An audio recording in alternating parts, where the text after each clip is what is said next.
नमस्कार, मी तेजश्री डावरे। आज 15 ऑगस्ट स्वातंत्र्य दिन। मी तुम्हाला स्वातंत्र्य दिनानिमित्त 2 शब्द सांगू इच्छितो।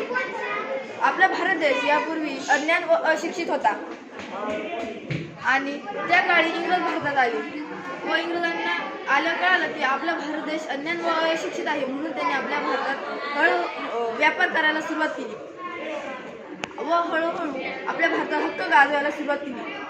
इंग्रजांना अजिबात माणुसकी नव्हती। इंग्रज आपल्या भारतीयांना अतोनात मारहाण करायचे।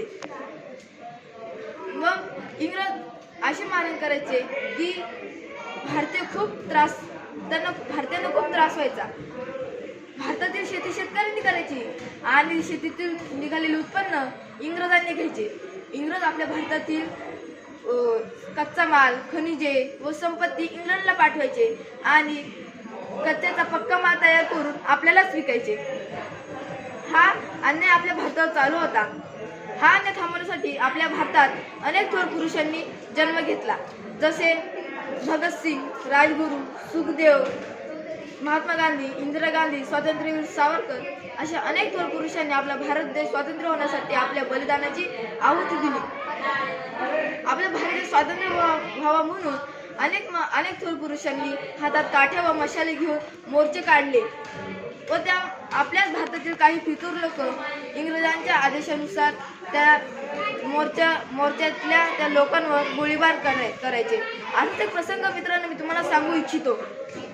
अमृतसर येथील जालियनवाला या बागेमध्ये एक सभा चालू होती। त्यावेळेसचा इंग्रजांचा एक क्रूर जनरल डायर याने तिथल्याच काही लोकांना गोळीबाराचे आदेश देऊन त्या सभेमध्ये गोळीबार घडवून आणला। असे अनेक प्रसंग आहे मित्रांनो। काही दिवस लुटून गेले आणि काही दिवसानंतर इंग्रजांना असं लक्षात आले की भारतीय आता जागृत झालेले आहेत, त्यांना स्वातंत्र्य करणे गरजेचे आहे। म्हणून इंग्रजांनी त्यांची सर्व व्यवस्था इंग्लंडला पाठवून आपला भारत देश पंडित जवाहरलाल नेहरू, डॉक्टर बाबासाहेब आंबेडकर, सरदार वल्लभभाई पटेल यांच्या हाती सोपवून आपला भारत देश सोडून निघून गेले व त्यानंतर आपल्या भारतात लोकशाही जागृत झाली व आपला भारत देश स्वातंत्र्य झाला। एवढे बोलून मी माझे भाषण संपवतो। धन्यवाद।